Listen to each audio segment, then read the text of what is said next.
We begin with Shinjiro Yuki, who suddenly gets into a car crash.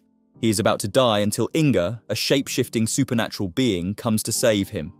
Shinjiro's eyes gaze upon a woman who looks horrified, but eventually everything goes black. At the Kaisho estate, Rie Kiyashu is preoccupied with attending a 19th century-themed costume party, but the head maid convinces her to attend it because the Kanu Group General Trading Company has arranged it, and President Kanu himself has sent her a dress. She tells Rie that her father wants her to go in his place as his representative. Upon hearing this, she goes to her father, Rinroku Kaishu's office, to tell him that she doesn't want to go. The man happens to be the chairman of the Japan Justice System, or JJ System Holdings. He informs her that Kanu is taking this party as an opportunity to start anew in international relations, and Rinroku would rather not attend. Just then, a prosecutor from the Joint Coordinating Department of the Public Prosecutor's Office, Izumi Koyama, barges in unannounced, telling him that since he is an outside advisor to the prosecutor's office, he should attend the party because it could be a great opportunity to interrogate Kanu. Rie impatiently cuts her off, saying that she's going to the party in her father's place. As soon as they reach the elevator, Izumi sees Shinjiro and Inga. She irritably tells them to take another elevator, but they still come through. Shinjiro shows her the invitation card and says in a demeaning tone that the only thing Rinroku is good at is monopolizing money and technology with his suspicious-looking net business. And the cherry on top is him being an advisor to every other ministry and agency. At the party, the Liberal Citizens Party member, Itu Ono, cracks a joke about Masahiko Kanda from the International Currency Bank, wearing a Napoleon costume as well. The latter asks about Kanu.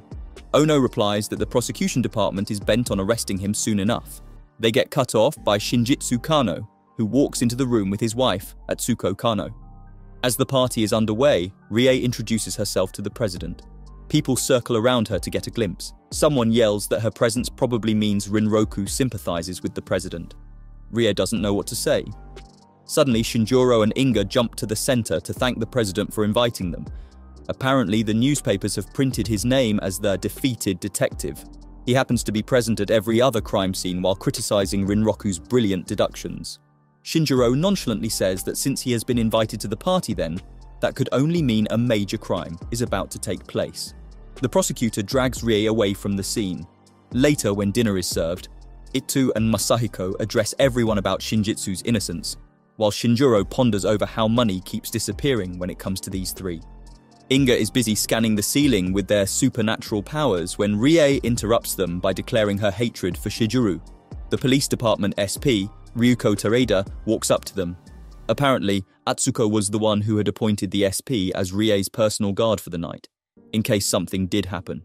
Atsuko gives Rie a drink. After sipping it, she feels lightheaded and her legs go weak. The woman takes her to the restroom, escorted by the SP.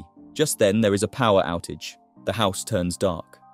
Upon the stage, a center light is turned on, and Shinjitsu's voice can be heard clamming his innocence once again. He slowly walks towards the spotlight and hits the ground. There is a knife stabbed in his back. The man dies instantly. The lights turn back on. Rie and Atsuko hurriedly make their way out of the restroom when they hear a scream. They are met with the sight of the dead man. The Metro Police steps on the stage to take charge of the crime scene, but the prosecutor claims that the Joint Coordinating Department is free to make its own judgment and launch an investigation on whoever is responsible for the murder. Shinjiro pipes in to say that they need to focus on the why and not the who of the murder, the motive behind it. The wife finds her dead husband and starts weeping. Rie accuses Itu and Masahiko because someone in a Napoleon suit was seen near the podium by several people. The men try to defend themselves. She continues to say that the deceased man is suspected for embezzling funds, and fingers are bound to be pointed at them because of their line of work and by choosing to wear the same flashy outfits. She then turns to Shinjiro, telling him that he doesn't belong here. The man points out that her father plays detective as well. Speaking of the man, he shows up on a screen to give his opinion on the murder. Rie tells him that the suspects happen to be Itu and Masahiko. In Rinroku's opinion, the outfits stand out way too much, so it's definitely not them, but rather someone who goes unnoticed by the crowd. He zooms in on the security team. Now, the eyes are on SP Ryuko. Atsuko stands up, declaring that all the claims against her husband are false. He did take money, but had to stash it away safely on the request of someone in the government. He was going to reveal this during the party, but never got the chance to. The prosecutor, Rie, Shinjiro, and Inga reach the elevator. They are met with the sight of a very dead SP. Her jacket lies to the side and chest smeared in blood. Atsuko supposes that she had pretended to escort Rie towards the bathroom but went right back in and waited for the right moment. Rinroku is on the phone and agrees with the assumption. Atsuko suddenly turns towards the prosecutor and starts accusing her of involvement. Shinjiro keeps listening to the whole thing. Inga keeps telling Shijuru that they can't hold it in any longer. They need to seek out the truth. Shinjiro finally speaks. He says that the claims are definitely wrong. If the SP did kill him, then why is her jacket the only thing thrown to the side? And if she was used by the police or prosecutor, then why did she end up murdered as well? Rie says that maybe the SP committed suicide right after. Shinjiro says that if this were the case, then she should have used a gun instead of a knife. Someone had impersonated the SP and walked to the podium with a knife. The only people outside were Rie and Atsuko. Atsuko goes on defensive mode, yelling how they could accuse her. She is literally his wife. Inga appears out of nowhere. They have shape shifted into a woman. Inga walks up to Atsuko, asking her what the husband had meant to her. They take her face into their hands and stare into her eyes. Inga's eyes have a purple glimmer. They start eating her soul to seek out the truth. This ability of Inga is called truth-seeking. People cannot escape it. At least one question has to be answered. The woman utters the word hero. The man was her hero. She had watched him give his all for the sake of Japan during the war. Now that the war is over, the same country accuses him. She wasn't going to let his efforts go to waste. He had to die a hero. Quite a twisted way of loving someone. Shinjiro is certain that when she impersonated the SP, she went out to kill her as well and didn't bother with putting the jacket back on her again. Without a doubt, Atsuko is still wearing the black bottoms underneath the dress. A glimpse of it can be seen when she brings the dress closer to her body. The murder mystery has been solved by the duo. Shinjiro gets a call from Rinroku. Apparently the man had already known about the true culprit, but as always the elite can't be blamed, so the SP has to be declared the culprit. The story is going to be released as such. Mrs. Kanu figured out the killer and killed her in revenge. The claims and charges against the late Mr. Kanu will be stated as false. This way, the man's honor can be preserved. As the duo is about to leave, Rie hurriedly makes her way out of the elevator, apologizing for misjudging him. Shinjiro assures her that at the end of the day he will still be known as the defeated detective.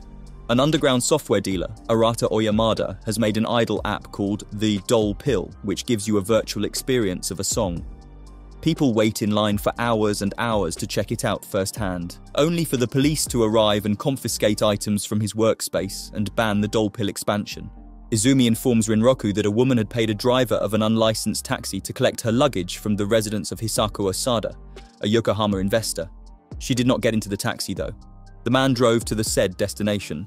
Upon securing the luggage, he had greedily opened it, thinking he was going to get his hands on something important. However, he was met with the dead body of Hisako.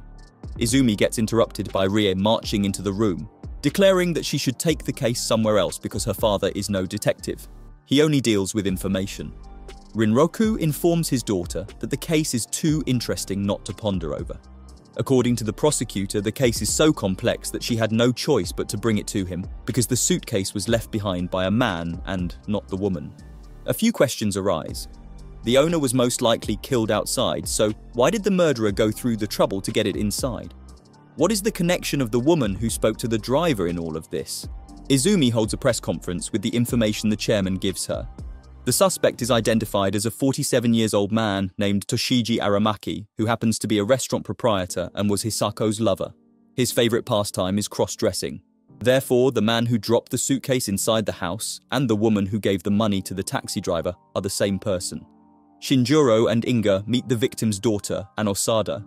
He records her voice as she sings. She tells them that the authorities have got the culprit wrong. She is certain because she remembers her mother being threatened by some person for a long period. She had to send money to a hotel in Shinagawa. She mutters Yonagahime but dismisses it and wants them to find the real culprit. She sings a song her grandmother has taught her without a single sign of grief on her face. Shinjiro asks if she wants to be a singer and confirms. Later in the evening, he tells Inga if the man was indeed the culprit, then why would he go through the struggle of putting the luggage in the house? The duo goes to visit Arata to ask about this Yonagahime thing. He's surprised Shinjiro doesn't know about the group Yonagahime 3+1, because now audios or images dealing with it have been removed from the internet. He shows them the doll pill version of it. This song was a national favorite during the war, but the public prosecutor department has shut it down now. The girls have a history of being 3+1. This means that there were originally 4 members, but one of them became a victim of a terrorist attack. The day is known as 12/23. The girls started using the deceased member Eri's voice in their songs. Shinjiro recognizes it instantly. It resembles Anne's voice. Inga catches up as well. The detective partners approach one of the girl group members, Sumika Nakahashi's older brother, Eitaru Nakahashi. He informs them that she wanted to pursue a solo career after the disbandment. However, Osada was against it. Inga starts happily waving at someone. It's Sumika herself peeking through the curtains. Her face looks sullen as she quickly hides behind the blinds. Osada's relation with the group spikes Shinjiro interest. He asks about it. Eitaru probably thought that he already knew because he looks taken aback, but still relays that the woman was the founder of the group and the president of the agency the group was under. Later, Shinjiro arranges a meeting with the other 2 former members, Yumeno Umezawa and Kumi Tsunemi. Kumi asks if the authorities have figured out the killer. However, he tells them that he knows, or fact, that the both of them would meet Miss Osada once a month in this same place and got threatened. Kumi tries to clarify that the woman was worried about them and would give them allowance for their living expenses. Inga decides to open their mouth, which by the way has no filter. They call Kumi a man and say that the description matches because a man had informed the guard about the taxi driver picking up the suitcase. She quickly denies the allegation because how would she make ends meet now that the woman is gone? Upon a quick scan of the way they are carrying themselves, it's obvious that they were leeching off Osada. Shinjiro makes the deduction that someone was setting them up to appear as if they were the culprits. Now, who could this possibly be? Inga starts hitting their head against a magazine with the group's cover, saying maybe Eri did it. Yumeno has remained tense and silent the whole time, but she suddenly gets up and runs from there. Inga follows suit. Shinjiro tries to knock them out of it, but they shapeshift into the woman's appearance. Shinjiro tries to point out that he hasn't found the truth yet. She smacks him and says he better stop playing dumb. Who is he even trying to protect? Or is he feeling pity for himself? She starts playing the voice recording of Anne's singing from earlier. Inga appears behind Yumeno inside the bathroom stall, wrapping their arms around her and demands her the true identity of the 4th member. Yumeno tries to resist, but no one can stop the supernatural being. After a few seconds, Yumeno stumbles out of the stall, falling on the floor, explaining that the group consisted of 3 members. Osada had brought footage of that attack and told the girls that they would have a backstory which would consist of a 4th member, Eri Anzai, and had parts in tracks prepared for the girl as well. They had never met this so-called Eri, but had to go along with this made-up story because they were promised stardom. However, shortly after the war had ended, the girl group disbanded. Afterwards, Shinjiro takes Anne's audio recording to Arata to check out if Eri's voice matches with Anne's. The girl is in front of Eri's grave when she gets a call informing her of the cancellation of the doll pill app. She gets startled by the detective duo's presence. Shinjiro tells her that there were 2 culprits involved in the murder of her mother. Yumeno and Kumi fit the description, or so that was what Anna wanted everyone to think. Eri's true identity happens to be Anne. The star is made up. Eri never died because the girl doesn't exist. Anne's mother used her beautiful voice in the tracks to make the group famous with the tragic story. Moreover, it is the same voice used in the doll pill app, which got banned on its release day before it could even get sold. This explains why the murderer had to leave the bag inside the house. This way, no one would suspect the daughter, and doesn't seem to hold any sort of remorse for the heinous crime she has committed. She starts justifying her actions. The prosecutor arrives as well. The girl tells them that as a child she was alright with the group using her voice, but when they disbanded she wanted to become a singer, but her mother wouldn't let her. She decided to go with the doll pill app since it would be anonymous.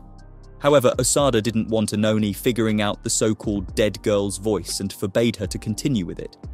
Apparently this was enough of a justified reason for her to kill the woman. The prosecutor comes telling them that the crossdresser has committed suicide. He remains the culprit. Inga questions if they killed the man. She doesn't bother replying. It looks like they're going to stick with Kaisho's deduction. Anne's voice will not be made public under the new Internet Privacy and Protection Act. The girl gets to freely walk away from the crime. Anne's mind snaps. Getting rid of her mother proved pointless because she still won't be able to sing. She has lost her mother and her chance of fulfilling her dreams. Shinjiro figures that their footage was also made up just like the rest of the story. The main reason for the group's breakup was because it was only created to raise the spirits of the Japanese during the war. There was no point in its existence afterwards, hence the disbandment.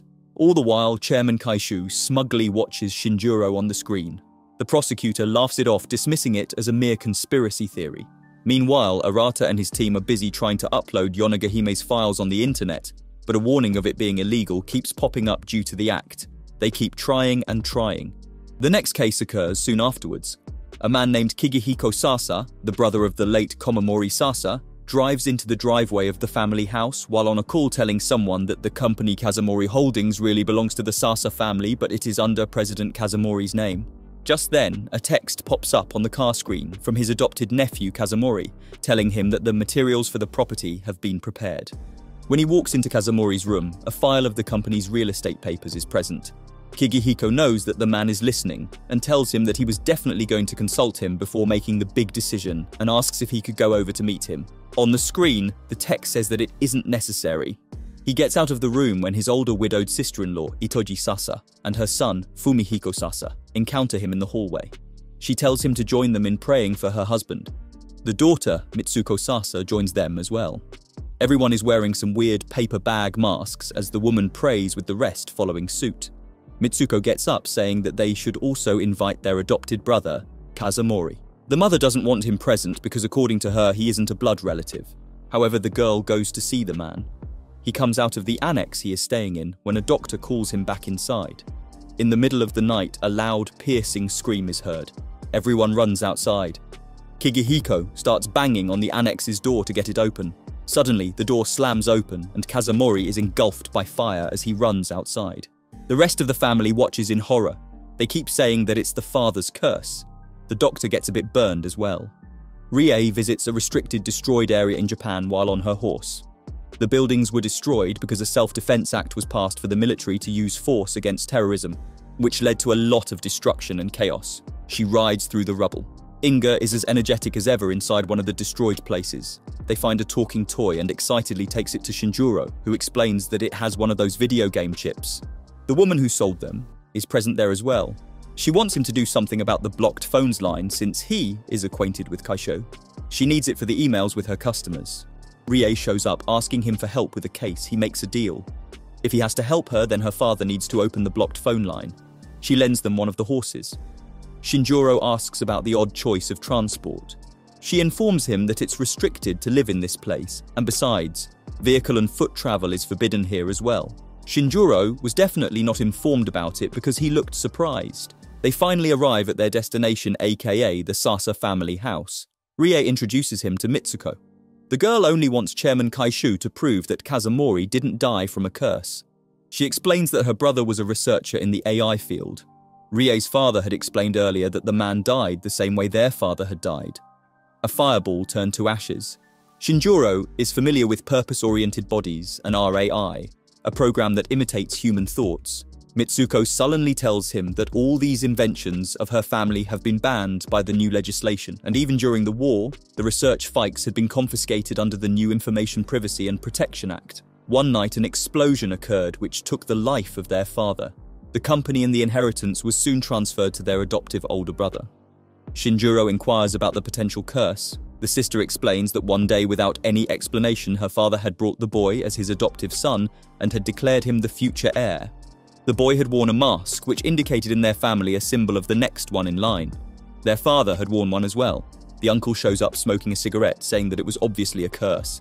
They then gather inside. The mother has declared her younger son as the successor. He is already wearing the mask. Mitsuko is bent on making people realize that the man didn't die of a curse, nor did he commit suicide.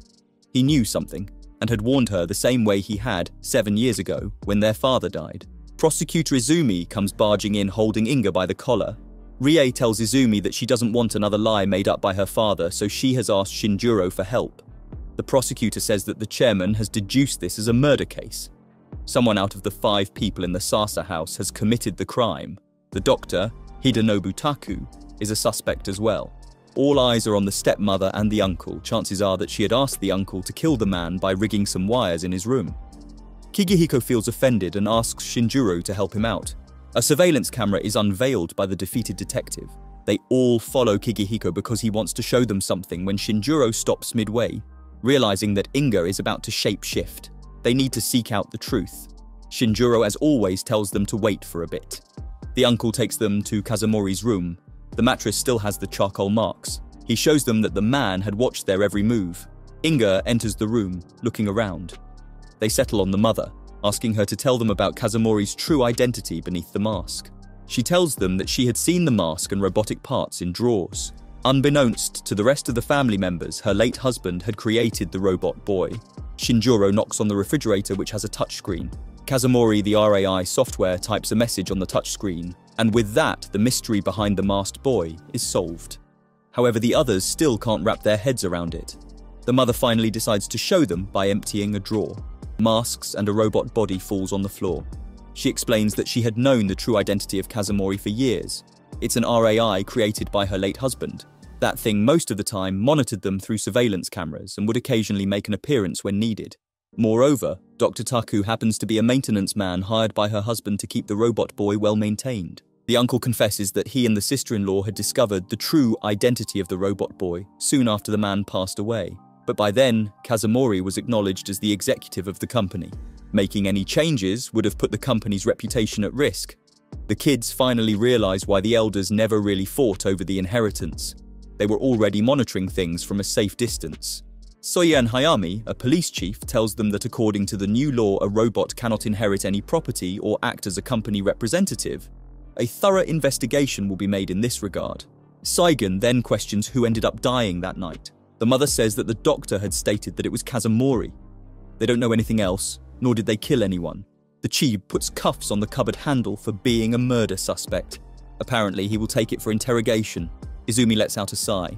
The detective duo had figured that the RAI, aka Kazumori Sasa, had transferred itself from the refrigerator to the toy. Shinjiro asks if it still chooses to remain silent. The smart RAI tells him that it had deleted all the data from the fridge already. The police took an empty thing without even noticing. Back at Kaisho's place, the chairman seems to have known the whole case all along. Izumi asks if he thinks that that thing could actually kill someone. His reply is to run a DNA test to figure out. The RAI had been banned because of how similarly their body and thoughts could regulate like humans.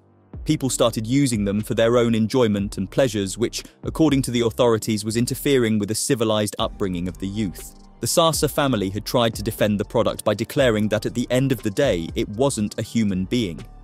So what was the harm in humans enjoying themselves a little? Back at the Sasa house, the police confiscated evidence. Meanwhile, the RAI toy tries to escape from the car the detective duo is resting in. Shinjiro blocks its escape. The little thing starts acting lewd. Inga grabs it and tries to search its soul to get an answer on who the corpse is, but because it isn't a human, it doesn't work on the RAI. Shinjiro then tries to coax it, and even assures it that they could be of help. Suddenly, a military car comes out of nowhere, speeding. Shinjiro gets Inga out of the car, and they start running. The public security force blocks their path, questioning if they possess anything from the Sasa's property. Shinjiro informs them with a smirk that he has figured out the corpse. It happens to be someone from the outside. Inga grabs them with their supernatural power. The men start levitating. As soon as the men from the prosecutor's office enter the room of the sick doctor, they are met with the sight of the detective duo. Shinjiro points out that they aren't too subtle with carrying guns, even though they shouldn't carry one in the first place. The men start shooting. Shinjiro jumps to get Rie out of the way. The doctor gets up and launches himself at the men. Turns out he's a RAI as well. Izumi arrives, settling the chaos. The men leave. The mystery of the burnt body still remains. Shinjiro questions that if the toy is the only remaining RAI, then someone must be controlling Dr. Bot. Just then, a voice from the RAI is heard, demanding Shinjiro to bring the RAI bot. The little toy leads them inside a room where a masked man sits with another robot body. He requests RAI to enter it. The man reveals himself as Komamori Sasa. He didn't die in the blast. He tells them the real aim of the government behind the RAI. They banned it so only the military could have access to it. The man faked his death because he didn't want them to use the RAI because it would cause mass casualties. Then a few nights ago, someone from the intelligence services broke in. Izumi confirms that the DNA matches someone from the Japanese Self-Defense Forces Insurrection Countermeasures Office. Komamori had quickly captured him and set him on fire so no traces would be left behind. Moreover, In the explosion, the real doctor's body was mistaken for his. Komamori puts the blame on the RAI for both the deaths. Shinjiro tries to knock some sense into the man, trying to make him realize that there is a difference between right and wrong. What he did was wrong and should be held accountable for it. Kazumori finally answers that it isn't capable of hurting anyone. Since RAI can only speak the truth, the culprit is Komamori himself. Izumi declares that Kazumori will be reported to have committed suicide, but they are going to take the man into custody. He angrily tears the toy and stomps away. As they are about to leave, Shinjiro asks what Kazumori has decided to do. The RAI has shifted its data from the toy to the robot girl now. It asks if there is still anything left to do. Shinjiro suggests that it can simply live like they are. The RAI agrees. The murder case finally gets resolved. Hakuro Shimada of the Rising Sun Party's eldest son, Jiro Shimada, gives a speech at the Memorial Hall. He shares how his father had told him that people have benefited from the war with intercultural insight, development of civilization and advancement in science and technology, etc. He then goes on to narrate the happenings of that one fateful day when his father and supporters became a terrorist target. However, Suzuki the guard and his team were brave enough to jump into a bomb car to get it away from the people. It exploded after a few seconds, taking the lives of those courageous men. Jiro is now said to be appointed the honorary director of the Memorial Hall. A commotion takes place outside.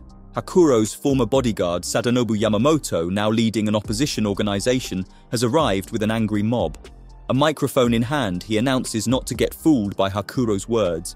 He accuses the latter of making deals with foreigners in secrecy and has made money illegally. Hakuro doesn't pay any heed to his words and reveals a statue of the courageous men. Inside the Memorial Hall, Shinjiro stumbles upon Yuko Hirata, Jiro's sculptor friend, lying on a couch. Jiro introduces them to one another. They notice blood on Shinjiro's shoes. Sadanobu's mob hurled through the gate. They all find two bodies of the former Rising Star Party bodyguards stabbed to death inside the statue. Izumi and Sagan also arrive at the scene.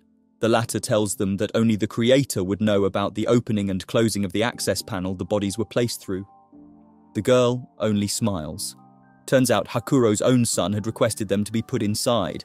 He didn't like the way his father had used the three young men and wanted to get back at him. Sadanobu had given the now deceased men the order to look for gold bricks inside the Memorial Hall. The men had told Jiro that they wanted to find the gold and expose Hakuro to the public. Shinjiro raises a question.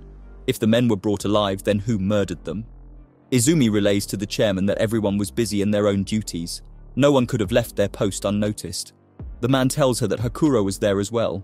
Shinjiro also points his finger at the man. He feels offended. Shinjiro goes on to say that Hakuro found the men sneaking out of the statue, but in desperation to protect the gold, he stabbed them and stuffed them back inside the statue. Sadanobu is certain the man is very capable of doing it because he had sacrificed the lives of those three men in a flash. The ex-bodyguard recalls on that fateful day the man had ordered them to climb that van to show the people a sense of responsibility. He sent them on a literal suicide mission, even though there is no certain proof that he did do it. Inga's shape shifts into the woman form. They walk past Haruko and hold Jiro's face, demanding him to tell them what he saw that night at the Memorial Hall. He's obviously got no choice but to answer. Jiro confesses that he had returned that night to make sure his father was fast asleep from the drug he had added into the man's tea. This crosses out Haruko, killing the men. Chairman Kaishu makes the assumption that what if the two men had found the gold bricks and fought over their shares, murdering each other? Rie sneakily listens to her father's conversation and then sets out to find Shinjiro. Shinjiro is in deep thoughts but gets interrupted by Rie asking him about his deductions because her father thinks that the men killed each other. She gets frustrated when Shinjiro keeps ignoring her and ends up giving him a strong kick on the back of his head. She tells him that it's quite obvious. His own feelings clouded his judgment. Rie confesses that she had high hopes from Shinjiro, yet here they are. She leaves after that. Shinjiro tries to lie down, but Inga keeps pestering him with soul-eating requests when Arai asks him why he hangs around with Inga. The kid answers so that he could feed them souls instead of committing a murder. Arai tells Shinjiro that this would mean getting haunted by the kid, which then means that he is living his life for the sake of others. Shinjiro hadn't thought about it like that. The next day, he has become more clear-headed and makes the deduction that the two men didn't kill each other, but rather got murdered before they even got inside the statue. He points at Yuko. She had taken their lives before they even got inside the statue. Her aim was to find the gold bricks. She kept a close eye on Hakuro to figure out where the gold was. Yuko denies wanting any gold. She didn't believe the three men to be heroes because they didn't want to die. It's obvious from the way she had left a bloody smudge on the statue's face. She falls to the ground defeated. The police take her into custody. Hakuro asks if Shinjiro is still doubting the beauty of the three men's sacrifice. Shinjiro makes it clear that he doesn't find anything beautiful in it besides their death. They are dead while he is still alive. He also knows for a fact that the man never panicked because the gold bricks were hidden in plain sight. Shinjiro orders Inga to tear open a tank statue. Lo and behold, tones of gold bricks are placed inside it. Shinjiro walks away with Inga and Rii. At the East Kanto Social Rehabilitation Center, a prison was made in the private sector, which had once held Professor Yajima the critic imprisoned there because his speech during the war was later proved provocative and foul according to the new Information Privacy and Protection Act. Shinjiro knows that he was a university fellow of Chairman Kaishu, studying literary criticism, so why didn't he ask the man for help? Yajima says that the only reason is that they oppose Kaishu. During his imprisonment, he had met a self-proclaimed novelist. The novelist gives him a book which happens to be from Kaisho's personal library. Apparently, he bought it in a bookstore. A paper slip falls from between the pages. The personalized manuscript page is the professor's, but he obviously didn't write the cipher on it. He wants Shinjiro to figure out how the manuscript ended up in Kaishu's book and wants to know the whole story. Inga wants him to ask the man about it. Yajima doubts he would get an honest answer out of him. Kazumori, the RAI, suggests scanning the book for fingerprints. It scans 2 sets of fingerprints, one belonging to Yajima himself and the other to his wife Takako Yajima, which would make sense. However, the look on the professor's face says otherwise. Shinjiro takes the manuscript to Rie. He pulls out the decoded sentence. It says, "I will be at the usual place." It could be deciphered so easily because the numbers were from the book, which means if it was separately handed to them, then the decoding would have become impossible. They start pondering over why the slip was in her father's book. Perhaps whoever wrote it couldn't leave a call or a text due to some criminal record and had to be discreet. Rie questions her father about the book. The man already has it at his home. The book given to the professor is the exact replica. He almost gets his hands on the code, but Rie snatches it away. The next day, Rie throws the book informing Shinjiro about it being a replica and stomps away. To the detective, it does look fishy. At the professor's study, he tells Shinjiro that he had already figured out the code, and the book replica was once in his own house. His wife barges in. He tells her to go back to bed. Shinjiro notices her blindness. Yajima informs him that it happened when their children were kidnapped while he was at the facility. His wife looked for them everywhere and anywhere but got caught in a terrorist attack. She returned home blinded with memory loss. He is certain that afterwards, in her messed up state of mind, she had sold his books, in which the replica also got sold. On top of this, he suspects her of cheating on him with Rinroku. Kazumori is 1 step ahead of them. It has already hacked into the camera system in front of the Yajima house. The chairman's car has been parked in front of it at least 6 times in the past year. Yajima feels defeated and starts walking back to his house. He blames himself for his wife's affair and suspects that she must have done something to the kids if they were a hindrance in her illicit relationship. Inga tells Shinjiro that they want to ask the woman where the children are. Maybe Kaisho killed them with her. This way they could know the dark secrets held by the chairman. Inga gets distracted by a pencil. This reminds Shinjiro of all the torn drawings in the study. He goes to the nearest bookstore. The owner tells him that the whole volume of books from Yajima's house was sold off, and he isn't willing to disclose the buyer's identity. Apparently, that's a breach of privacy and he will be arrested. Shinjiro's detective mind has already figured out that Kaishu has bought them. He goes straight to the man's library and starts going through the books to find them. He finally ends up finding a few books with the same design of manuscript slips inside them. This makes Rie suspicious of her father having an affair with Takako. They sit down to break the codes. Meanwhile, Yamaji wakes up in the middle of the night to hear his wife apologizing to her children, Akio and Kazuko, in her sleep. He starts choking her, but gets interrupted by the detective duo ringing the doorbell.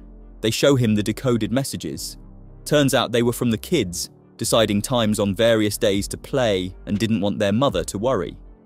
The answer to their disappearance also happens to be in it. It leads them to a junkyard. The kids must have turned to it as a new playing area. Worst case scenario is that they get smashed by the cars in the junk. Kaisho's car arrives. He and Izumi get out of it. She informs Shinjiro that the man had paid several visits to Yajima's house because there were signs of neglect. Izumi didn't report it. After their disappearance, the mother realized her mistakes and destroyed her eyesight. Shinjiro points out that covering it up must have led to the children losing their lives. However, Seigen arrives with the kids safe and sound. Izumi had quietly placed the kids in a childcare facility for their own safety. They happily get reunited with their father. Kaishu turns to Shinjiro, asking him for what reason does the man reveal truths. Inga answers for him the word souls. Shinjiro visits the so-called novelist, confronting him about stamping the replica book to fool them. The man answers that he is a novelist, but he writes realities, and in this very story he had turned the defeated detective into a great detective. In this story, Yajima was going to kill his wife, and then after all these crimes and murders, Shinjiro was going to bring the truth to light, because that was the role of the great detective. That is why he novelists chose him. Shinjiro gets freaked out by way too realistic storytelling. The novelist commands him to go and unravel more mysteries. A goddess comes out of the dark and starts using a sort of power on him. Shinjiro starts feeling dizzy. He ends up on a movie set as a cameraman. He starts filming a scene. It contains 3 actresses. He suddenly hears a voice reminding him to solve the mystery. He then sees a glimpse of Inga but doesn't question it. Once the scene ends, they all take a break. During it, they start discussing war. One of them assures the rest that no war is going to take place anytime soon. They won't be losing any loved ones or properties, nor will they have to grieve. Upon the actress's request, he asks the director, Mitaka Kichitaru, to film the scene one more time. The man sees red and punches him. He reminds Shinjiro to know his place because a director gets to decide that. Everything goes black. Shinjiro's eyes are fogged up. He looks like he's sleepwalking. He has a notebook in his hands and tells himself that he needs to find the director because there is a mystery in this movie. He overhears one of the actresses with the director.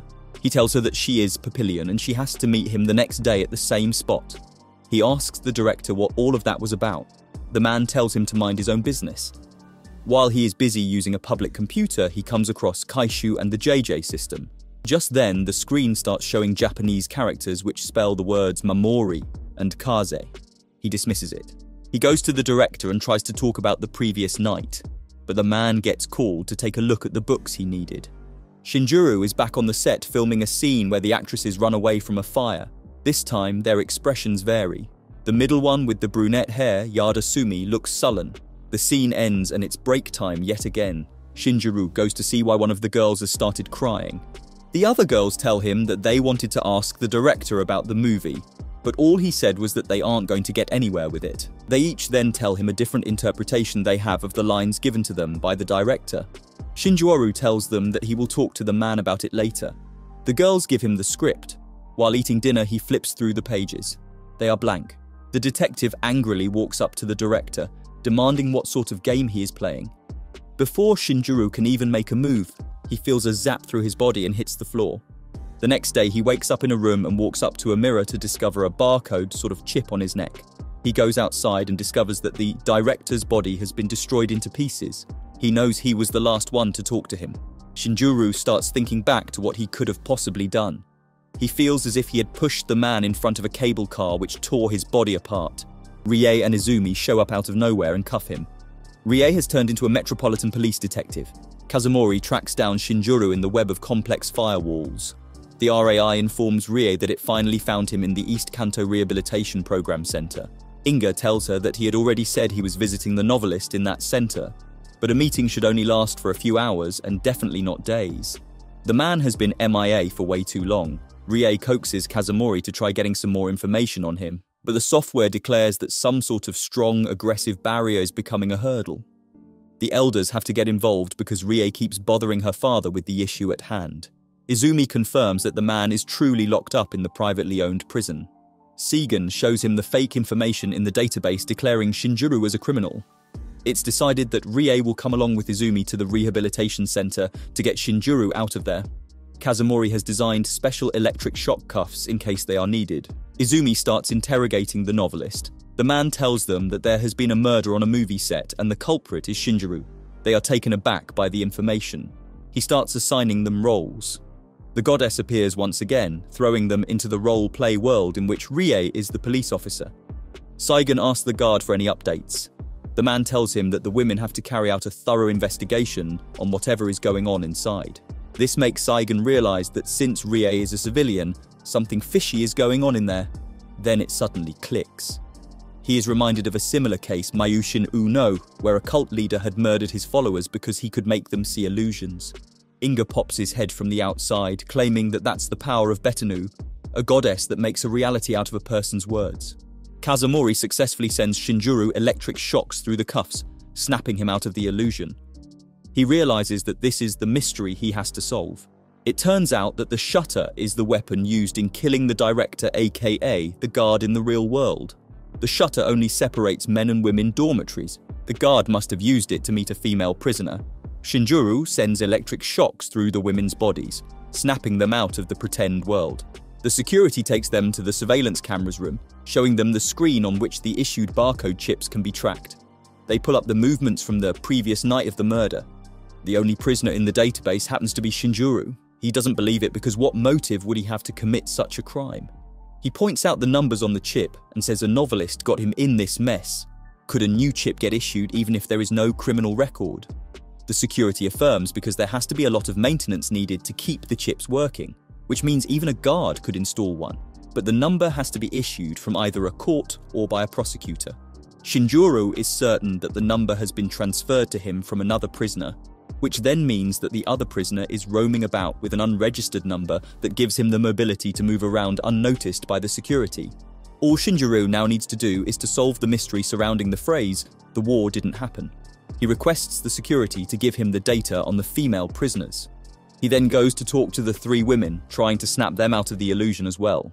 He tells them that the movies the director was searching for before getting murdered were all prison break movies. The reason he kept meeting a female prisoner was because she knew his secret, and he wanted to find a way to swap a chip number to make a prison break possible. He hands them each the last lines of the movie script. The first one is about someone leaking government information and making up lies to make things interesting for their blog. The other is about a woman's worth after the end of war. The last one is about a mother wanting to murder the Prime Minister because she wanted to live a normal life with her son. The last one, read out by the female prisoner Izawa Sayo, contains so much emotion that it's unmistakably personal. Shinjuru explains that the guard Mitaka had met Sayo in one of those riots. However, shortly after the war, the man had been appointed as a guard at the private prison, and his job would be at stake if the authorities figured he had interactions with terrorists. But still, out of pity for the mother, he had tried to help her with switching her chip for Shinjuru's. The latter figured it out by remembering when Mitaka once asked him about Sayo's location, even though he had the tablet showing him the tracking chips. The reason being that her chip wasn't being displayed because it was an unauthorized number. Sayo confesses that he had once told her that he would get her out of there, but she didn't want to leave the movie. His kindness ended up costing him his life, because Sayo was the one who murdered him with the shutter. Shinjiro tears off the chip and wants to stay a little longer. He needs time to reflect. Meanwhile, Inga traps the novelist, asking him to tell them his true intentions with Shinjuru. The man spills everything about wanting to turn reality into a novel. He wants Shinjuru to keep running after the mystery because if he ends up solving it, the illusion will break. Little does he know, it has already been undone. The JJ system has faced a breach and there are rumors of him having a secret affair with the prosecutor. Izumi is already working on deleting things. She tells Arata that the hacking group Full Circle has been getting into documents. He looks intimidated and denies any involvement. Inga had sealed the novelist's mouth and overheard Sagan accusing Chairman Kaishu of wanting to acquire Betanow for his own personal gains. Shinjuru wants to find her before the police, and Kaishu does. Kazumori asks what they are exactly searching for because she isn't a human being and hasn't committed any crimes. Inga timidly asks him to stay away from that powerful goddess. Later, Minami Motoyama, a TV producer, complains to his assistant about Kaisho not showing up after the headlines on him have been aired. The producer informs the rest of the guests about the latest news of Kaisho's affair. One of them jokes about Kaisho at least not killing them while on air. They aren't expecting him to show up anyway. He finally arrives at the last moment, leaving everyone surprised.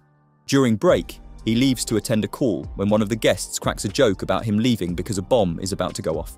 Just then, the whole place goes white from a bright light and a blast occurs a second later. Izumi calls Shinjuru for help with the hacking. She wants to know why they're attacking Chairman Kaishu. She gets interrupted by a call informing her about the blast. Kazumori starts scanning, the servers are down, the CCTV gives RAI a view of the blast from the outside. Rie wants to search for her father and is about to leave the house when he tells her not to. Apparently he appeared on the show via a private webcam. She is puzzled because this was a live broadcast. Izumi finds the chairman lying there on one of the stretchers. The rest of the round table guests of the show are under the rubble. Inga goes to the hospital, leaving behind a note about his location. Betanu appears in front of the kid as someone in hiding starts saying something to aid the goddess to write an illusion. People are gathered outside the hospital Kaisho is at. Shinjiro tries to subtly sneak inside but gets caught by the police. They accuse him of targeting the man. Shinjiro gets inside the hospital thanks to Yajima. Jujiro Fuwa doesn't want to believe that Kaisho is innocent because the blast happened when he got up and left. A member of the new diet, Kuramitsu, of the National Legislature of Japan, gets thrown to the ground. Shinjiro quickly gets her out of there. She is sent for an interview with Chairman Kyashu to explain to the foreign countries that the JJ system is used for peaceful means. Shinjiro walks away telling her that the man needs some rest. Shinjiro pays a visit to the producer who tells him that Chairman Kaishu didn't look the least bit worried while attending the program even though the rest of the staff was nervous about Full Circle targeting him. He further tells Shinjiro that there are rumors about the military using a new microwave satellite which could be responsible for the explosion. It works the same way you'd put a metal in a literal microwave. The metal gets extremely hot and starts to spark. However, the production house is told that the cause was the crumbling building of theirs, but he obviously doesn't want to settle for something that simple. Later that day, he relays the information to Rie since she was the one who wanted Shinjiro to prove her father's innocence. She quickly drags him inside a room and confesses that on the night of the explosion she saw her father at home. However, the hospital then called, telling her that he was injured in the blast. She doesn't know if there is a doppelganger out there or not. Upon hearing this new revelation, Shinjiro returns her soda money and leaves angrily. He starts kicking furniture in anger and keeps spewing curses. Inga decides to show up. Shinjiro tells them that he has finally figured out that Betanu is with Chairman Kaishu. If Rie saw him at home, then that means the goddess has been creating an illusion on the screen to make people believe that the make was there when he wasn't, because the way Kaishu arrived at the TV production house varies. The producer had told him it was by train while the driver said that he drove him there. Shinjiro never thought that the man would stoop so low. Kaishu had fooled everyone while Shinjiro was working his ass off to prove his innocence. He decides to corner the man this time. He rings up Kuramitsu. The next day, the both of them, along with the TV producer, sit in a TV van. The assistant producer is going to separate the footage from the audio first and then replace the voice with an AI. Shinjiro tells Kazumori that switching the voice to an AI one should stop Betanu. Shinjiro is getting ready to appear on TV. This way, the chairman won't be able to make up any further lies. Kuramitsu asks Rinrokyu the first question regarding the microwave satellite. Kaisho says that no one can see the microwave with a naked eye. Moreover, the power produced by it isn't even 1/100th of the power of a microwave oven. She pulls up the files hacked by Full Circle, showing that the power is several watts, which is obviously more than that of a microwave oven. She then says that the foreign countries have shown concern for the new technology to develop weaponry. When did the JJ system move in that direction? He starts explaining himself. He takes the example of the 2001 attack on the Twin Towers, on which numerous speculations and theories have been made. Same is the case with this explosion. Some people think the truth is in hiding, while others believe that they have figured out the truth. Shinjiro accuses the man on live TV for always hiding the truth. He then addresses Rie to tell them what she had witnessed that night. She confesses that she had seen her father at home when the explosion occurred. People start murmuring. Kuramitsu confirms this because she didn't find any footage of him near the TV production house in the CCTV. What if he had planned with the production house on what to say beforehand? Which means an explosion can be activated from a safe place, which implies Kaisho is responsible for the attack. Izumi quickly objects. Meanwhile, Betanu whispers to Inga to do something. A man's silhouette can be seen behind her. Back at the place, the situation is escalating. Izumi angrily tells them that a joint investigation is being carried out by both the military and the police, and though unconfirmed, a missile piece has been discovered in the rubble. Kuramitsu pulls up pictures of missiles produced during the war. Izumi is taken aback, saying that this implies the police are fabricating the evidence. The girl twists Izumi's words, asking if they had really done it. She then calls for another witness. It happens to be Inga, controlled by Betanu. They hold Izumi's face, asking what is the unpardonable thing she has no choice but to hide. They start soul-eating. Izumi answers that just before the war, the chairman had asked her about providing the prosecution office with a software. This would enable them to rewrite previously confiscated data to create a crime. People start causing a commotion. She then says that Kaisho had the key to the software. The prosecution office and police had taken his help during the war to deal with many public offenders. Someone is about to throw an office chair at her to shut her down when Seigen comes to her rescue. She snaps out of the dazed state. Shinjiro desperately runs around the hallways. He finds Inga asking them why they had to do that. The kid answers that eating souls isn't fulfilling enough.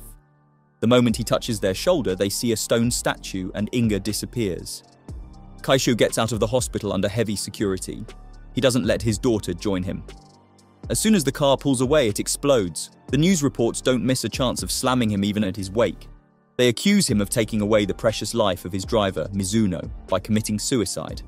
Rie tells Shinjiro that all the data from her father's computer has been erased, which is convincing enough that he had taken his own life. He tries to tell her that he isn't the sort of man to take the driver's life as well. She informs him that before his death, he had told her that the defeated detective would deduce the presence of that goddess. Shinjiro goes home to search for his handkerchief. He finally finds it on top of the bookshelf. Kazumori tells him that Inga had left it the last time they visited. Shinjiro is certain that Inga has met Kuramitsu because he had given it to her on their first encounter. Kazumori points out that the driver was the girl's close friend. Shinjiro is reminded of when the driver told him about how Shinjiro had been successful in completing Yajima's request. Shinjiro says that the case never went public, so how could the driver know about it?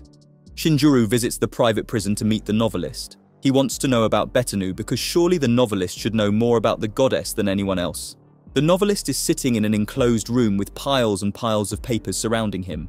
They all happen to be about that goddess. He proudly tells them that he has analysed everything that he had tried on her.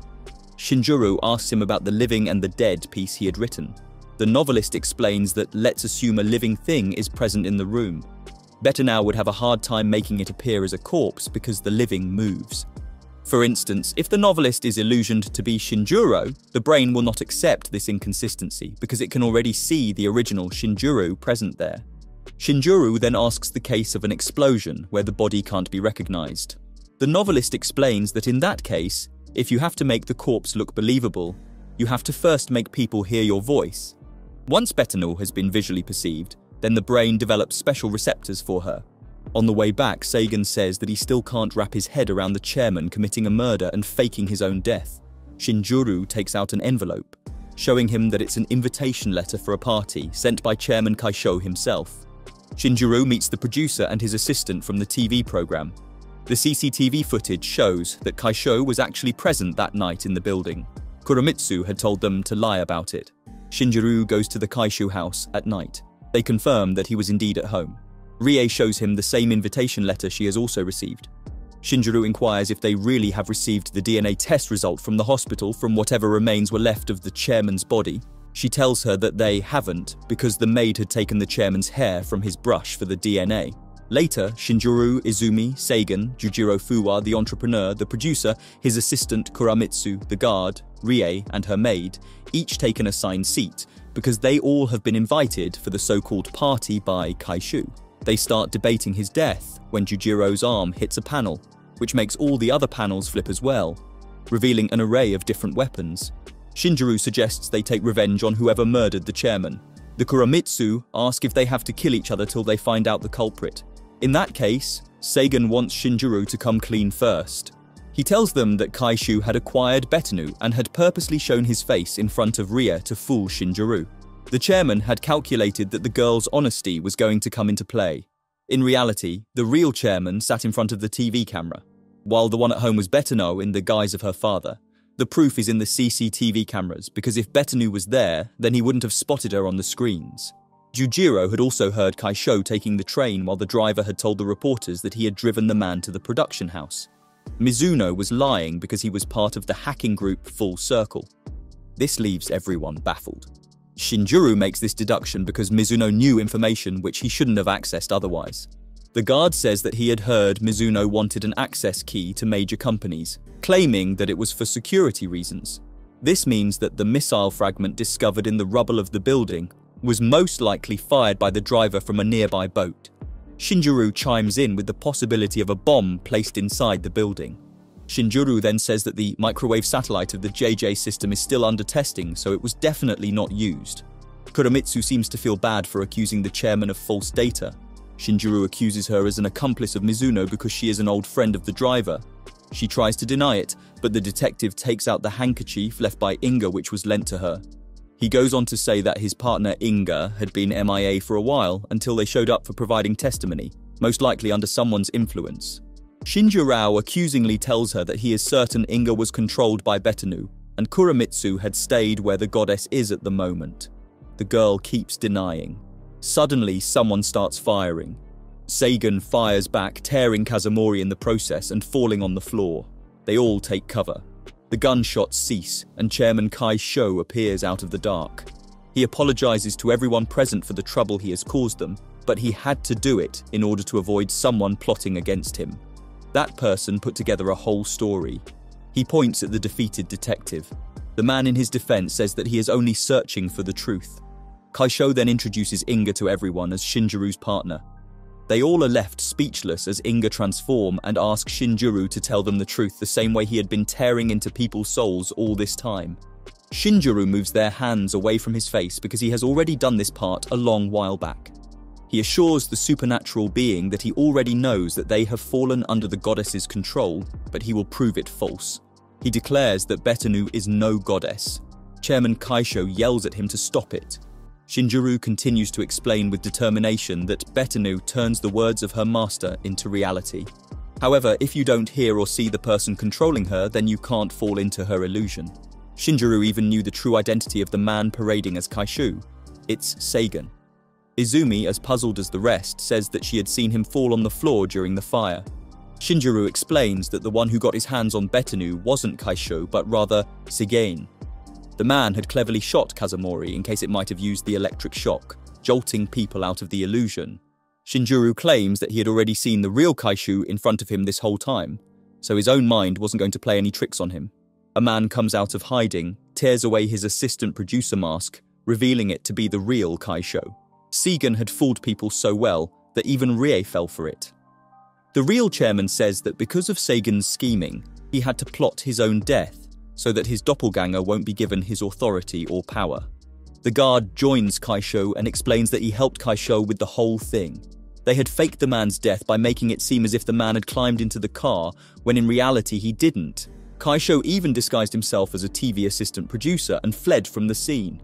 As for the DNA match, a corpse from the hospital was used and a bit of his hair was placed in Kaisho's brush.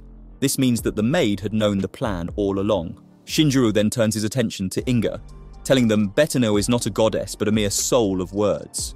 Upon hearing this, they pounce on Betanu because a soul is Inga's favourite meal. The soul tries to escape from them. They keep chasing the soul until they catch it and throw it on a building. The wall gets destroyed and a phone falls with the soundtrack of gunshots.